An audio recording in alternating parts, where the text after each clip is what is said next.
In my heart and mind, I always return to Atlantic Island Park.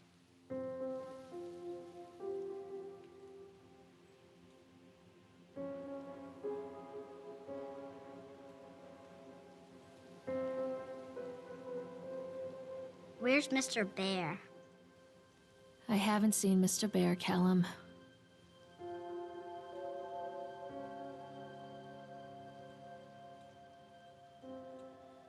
Stay in the car. I'll go and ask information.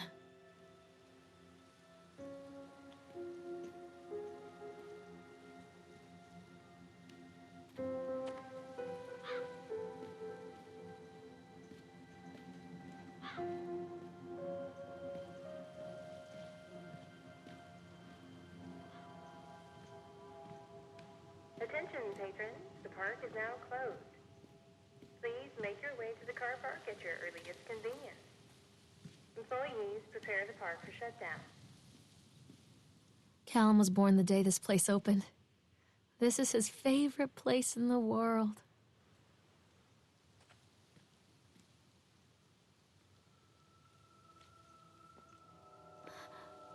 What?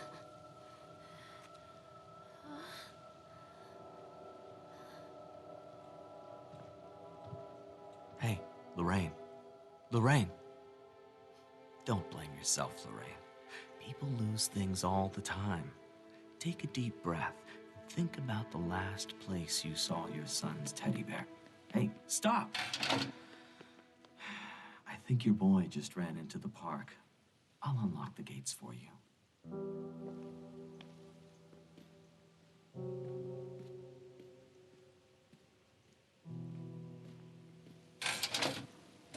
Callum, where are you going? Come on, this way.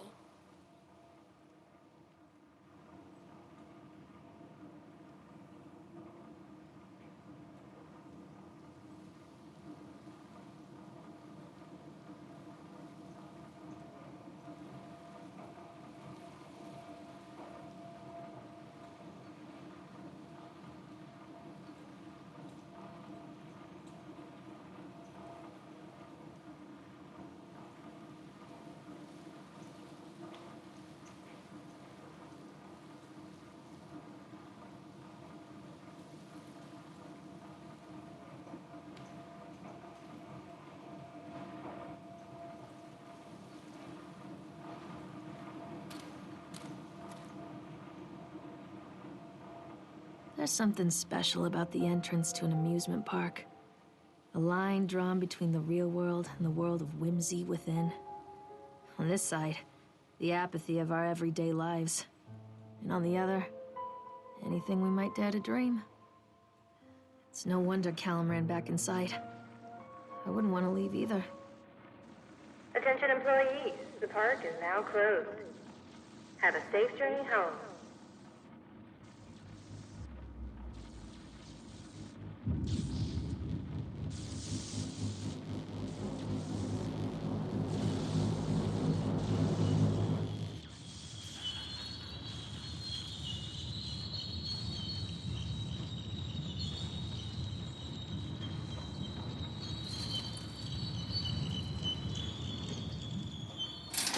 Oh, God.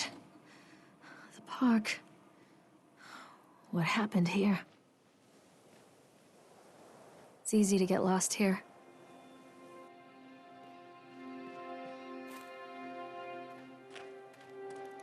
You can't catch me.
think this belongs to Callum. Chad the Chipmunk, huh? Just a drunk guy in a suit.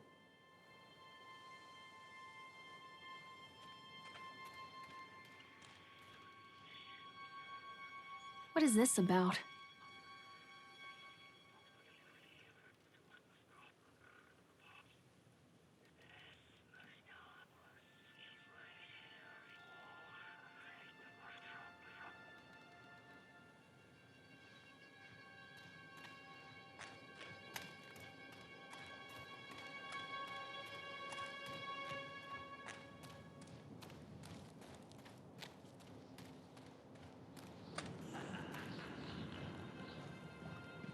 Callum, stay where you are!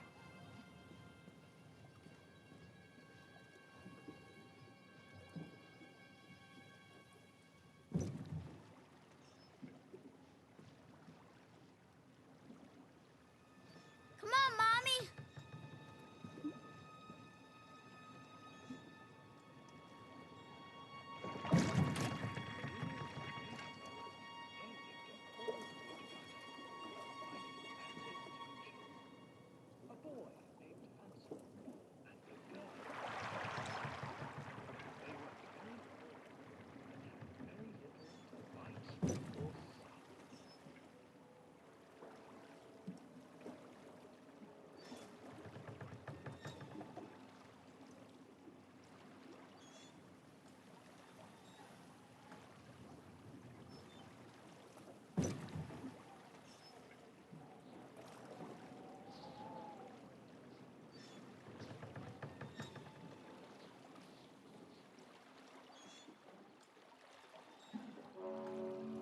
Near a great forest, there lived a poor woodcutter, his wife and his 2 children, a boy named Hansel and a girl named Gretel. They were very poor and had very little to bite or sup.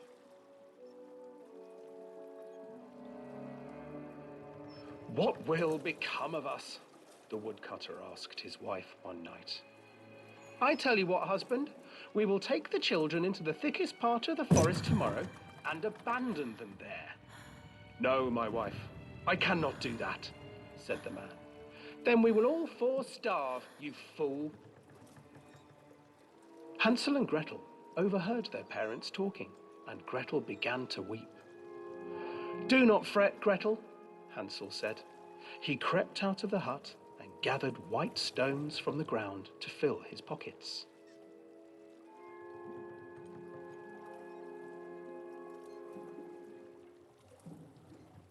The next morning, the woodcutter leads the children into the forest. Before they leave, their mother gives them a slice of bread and warns them that they will get no more food that day. Clever Hansel leaves a trail of white stones behind them as they pass into the woods. When their father leaves them, the children wait a while, then follow the trail back to their parents' house.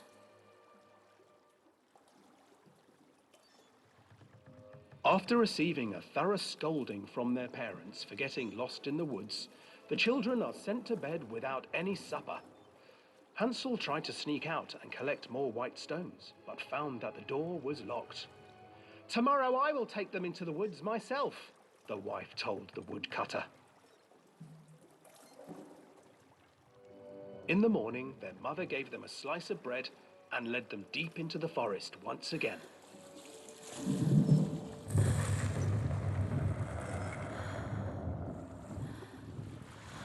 Hansel broke his bread into pieces and left a trail of breadcrumbs to lead them safely home.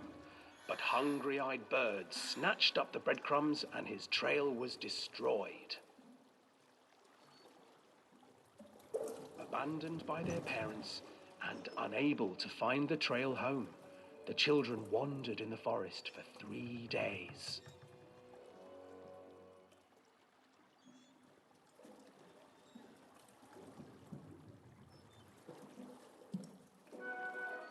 The children stumbled into a clearing with an exceedingly strange house. Its walls were made of gingerbread, and its windows were panes of clear sugar. Hansel, desperately hungry, ran forward and began to nibble on the walls.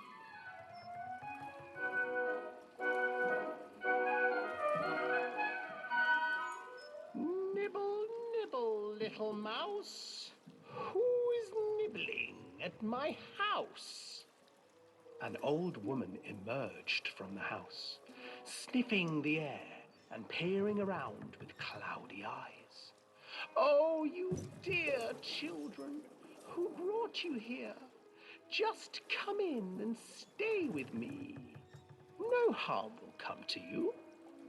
But Hansel and Gretel stayed back, for the old woman reminded them of their cruel mother. Come, children, don't be afraid. I have something for you. The old woman offered them 2 enormous lollipops. The children took them and began to eat. You see, nothing to fear here. Come inside, the old woman urged, and the children, still licking their sweets, followed.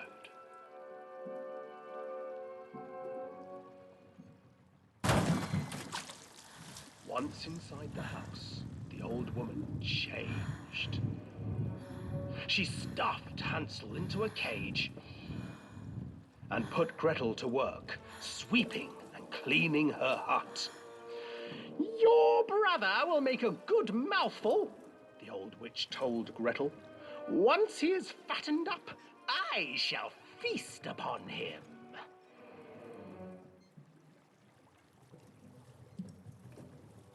Time passed, and poor Hansel refused to eat, fearing the day that the witch would eat him. The witch, for her part, grew impatient. Today I will cook and eat your brother, Gretel.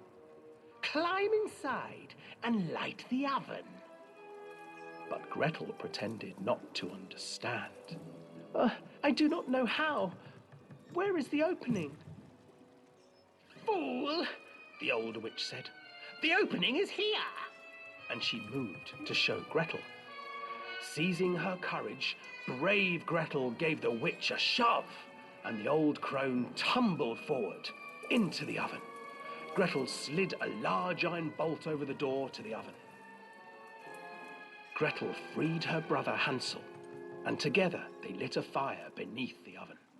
And though she screamed and begged, the children sat by the oven until her screams had stilled, and the witch was cooked. And then, because even children can't survive on sweets, they divided up the body of the old witch and ate her.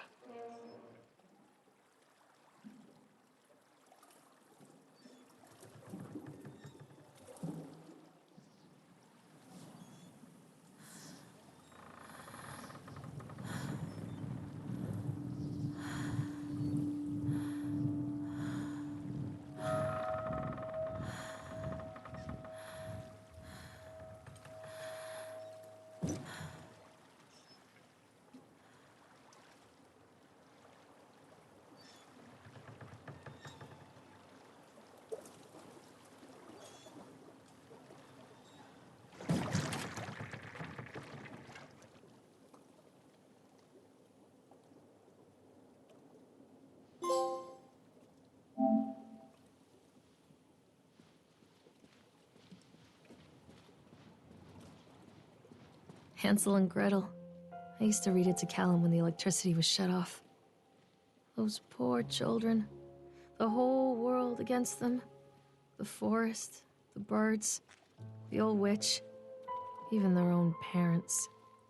I used to imagine that Callum and I were the kids in that story. Not mother and son, but brother and sister, hand in hand against the unkind world.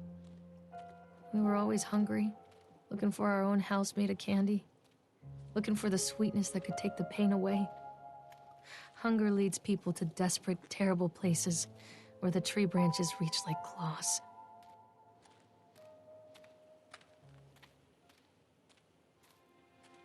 Stay where you are!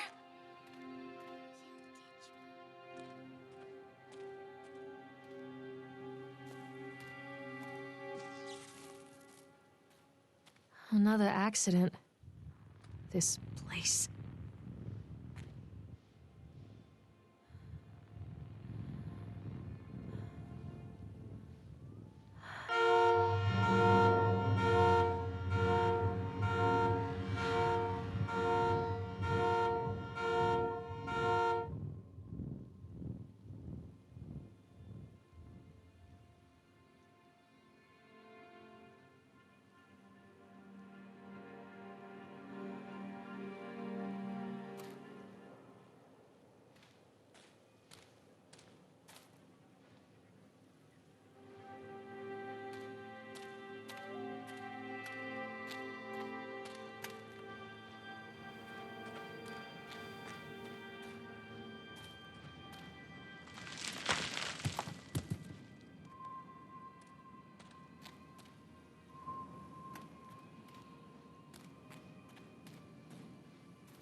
Hello?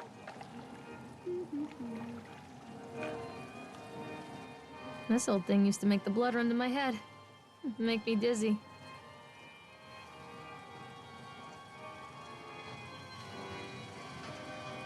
The guy just snapped. Those poor kids.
Oh, I remember this.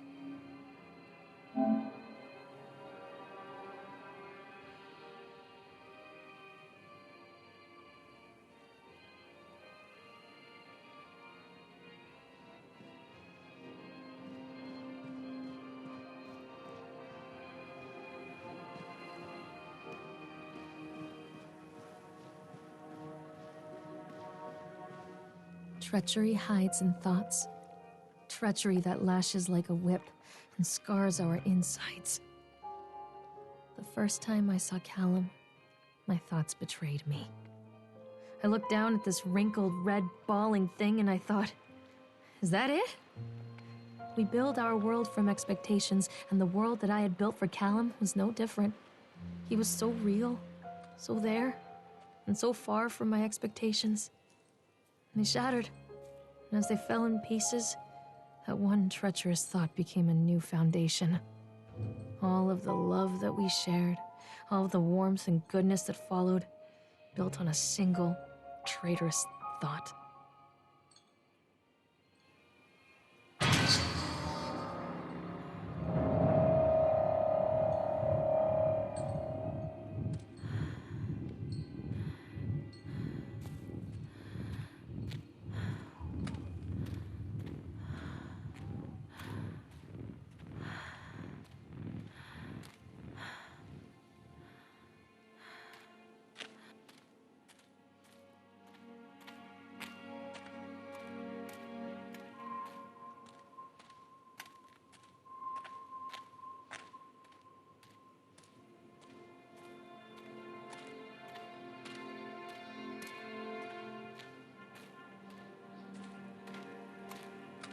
Constant crashes and 80s music.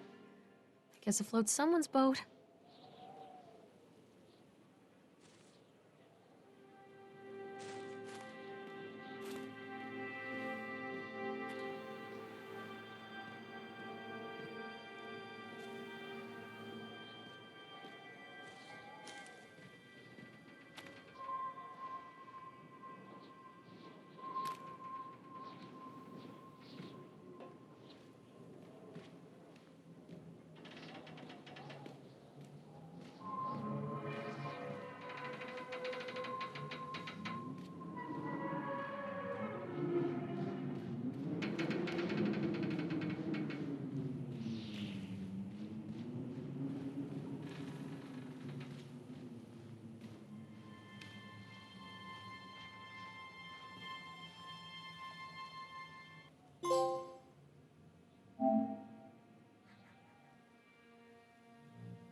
It's a matter of public record that I am a failure as a mother.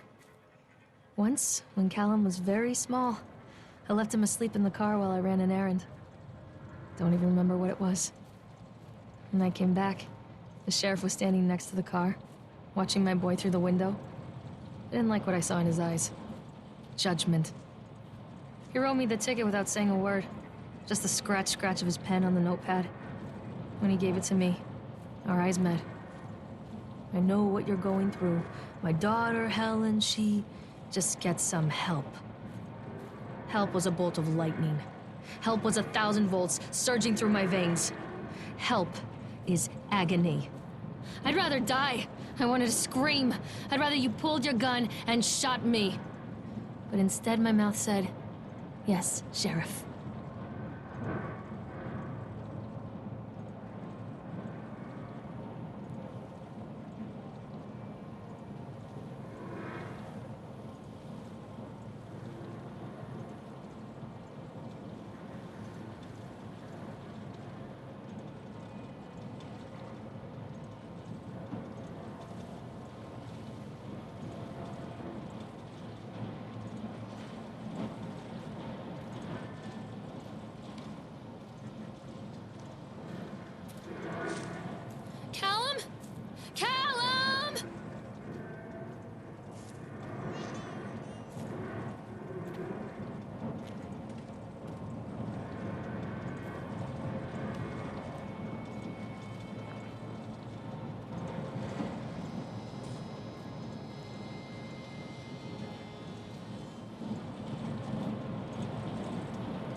People come into your life for a reason. Dad used to say that before Mom ran off. After that, he mostly just drank. Things were different for Don and I. When we met, I was sweeping the floor at Susie's diner. He came in with some workers, but he didn't try to flirt or cop a feel like the others. He just ordered a coffee and sat there, watching me. When my shift was over, he offered to walk me home. I don't know how to describe that walk. We talked and laughed and eventually kissed. It felt like love. It felt like a fairy tale. I can't tell you if Callum was made that night or one of the ones that followed. But I think it has to be that night. That one perfect night. Don and I moved in together, but then, well, he died. According to the supervisor, his safety harness failed when he was working on the top of the Ferris wheel. Don was there one moment, and then gone. Sometimes people leave your life for no reason. I was 3 months pregnant with Callum. Fairy tale fucking over.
A lot of people idolize their children.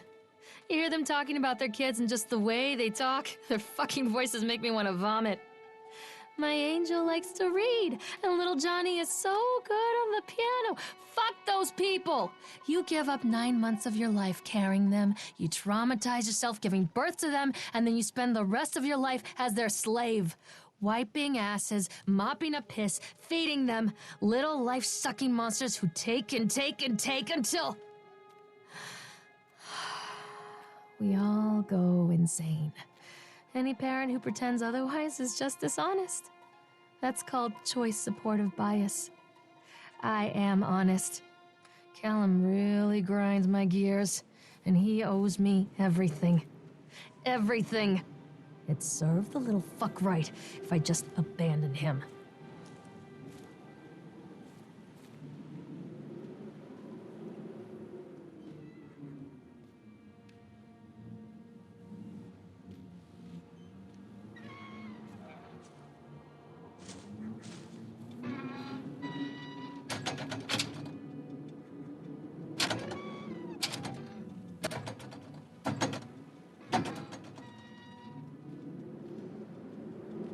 I always wanted to ride this one. Never got around to do it before.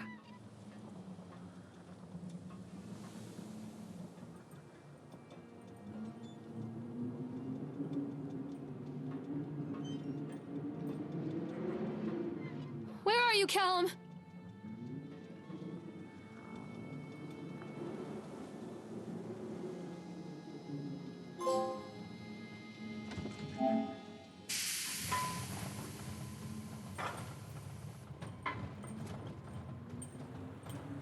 What do you want? We need to talk about Callum. What do you mean? What have you done to him? I That's insulting. You and your boy are everything that this place doesn't want. The antithesis of what we stand for. Where is Callum? The poor child. He tried so hard to do what he was taught. He even left you a trail of breadcrumbs. But the park is just so hungry. Tell me where my son is. The witch has him now. Has both of you. No happy ending here, I'm afraid. Just leave me alone. Fool. You always were.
The witch awaits.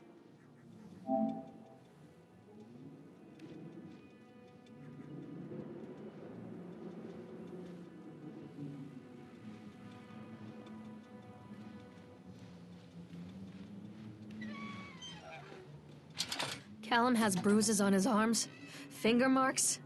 Someone has been hurting him. I've asked him, demanded really, to know where he got the marks. But he doesn't want to answer me. Something has scared him into silence. He doesn't dare talk.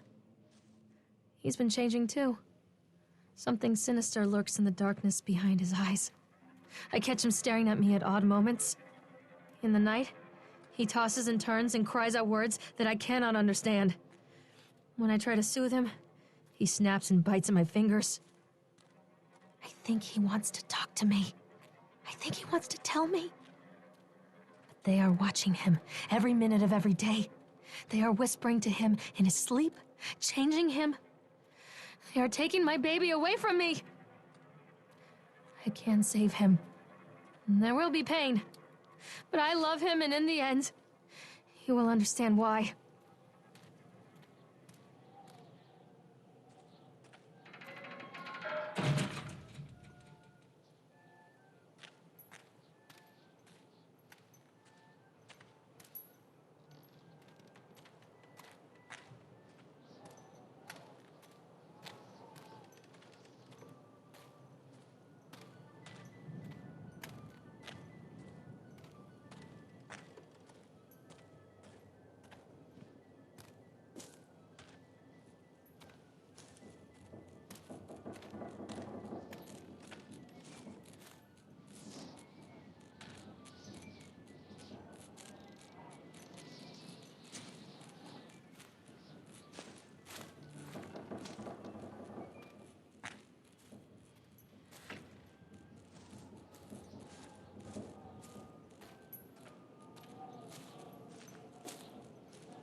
The whole town was shocked by that one. Never found out who did it.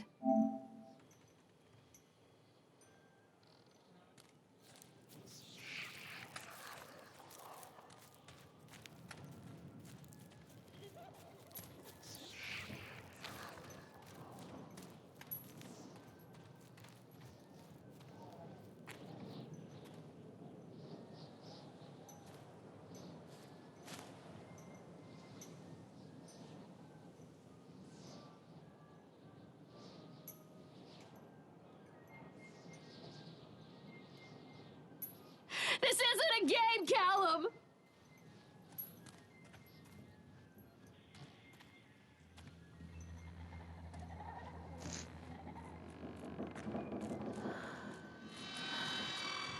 Poor bastard. Who did this to him?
These are mine.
Don't touch me!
park is a collage of contradictions all of its own.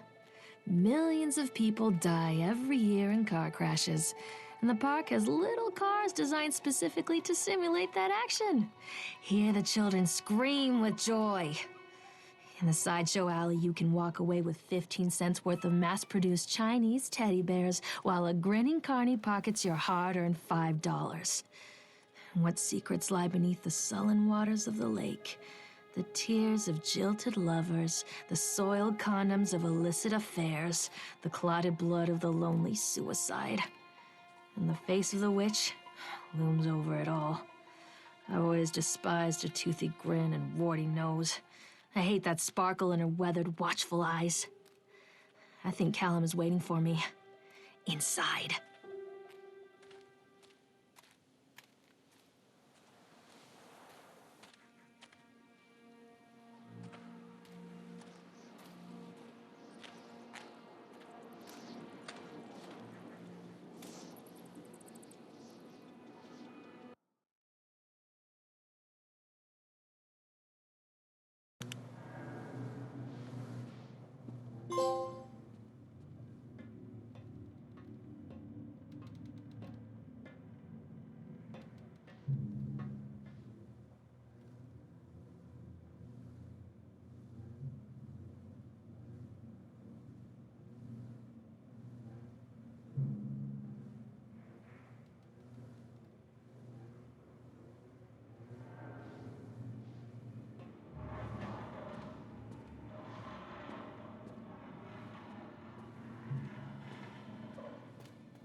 One little duck went out one day.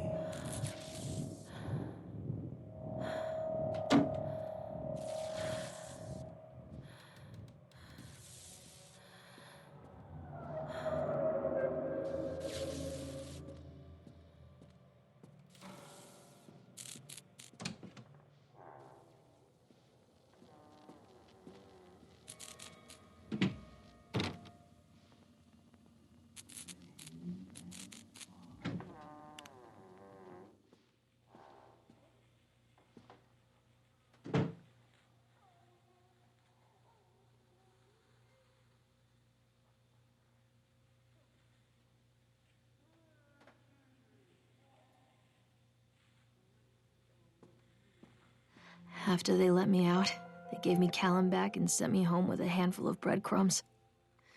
Home, bittersweet home. I barely recognized it. Where there had been color and light, there were shadows and regrets. Where there had been warmth, there was a bone-deep coldness that never went away. I tried my hardest to keep the ghosts at bay. Don, watching from the dusty corners while I tried to teach his son to read. My father, coldly assessing me and finding me lacking. I devoted myself to Callum and did the things that they told me. It will get better, they said. Every day will be a little better than the last. I'm in the woods now, lost and afraid. Things never got any better.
Stories are told again and again, and from their shape we build our understanding of the world.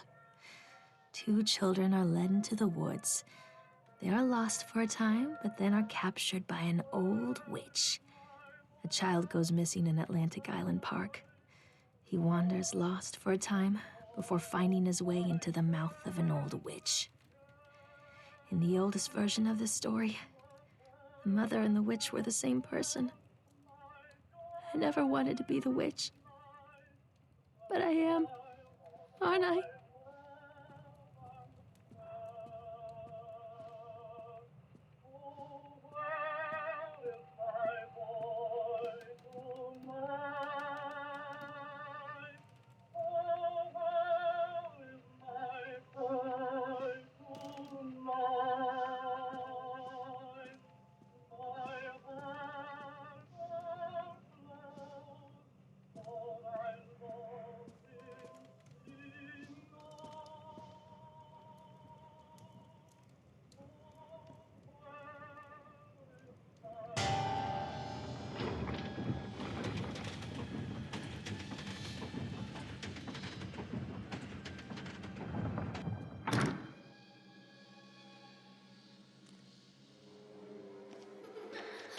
Callum?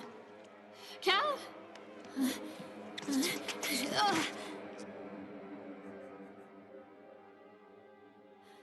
Callum? Callum? Callum!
Hey, Lorraine.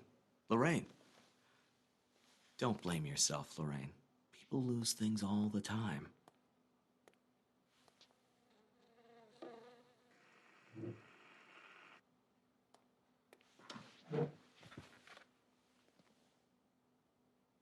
Take a deep breath and think about the last place you saw your son.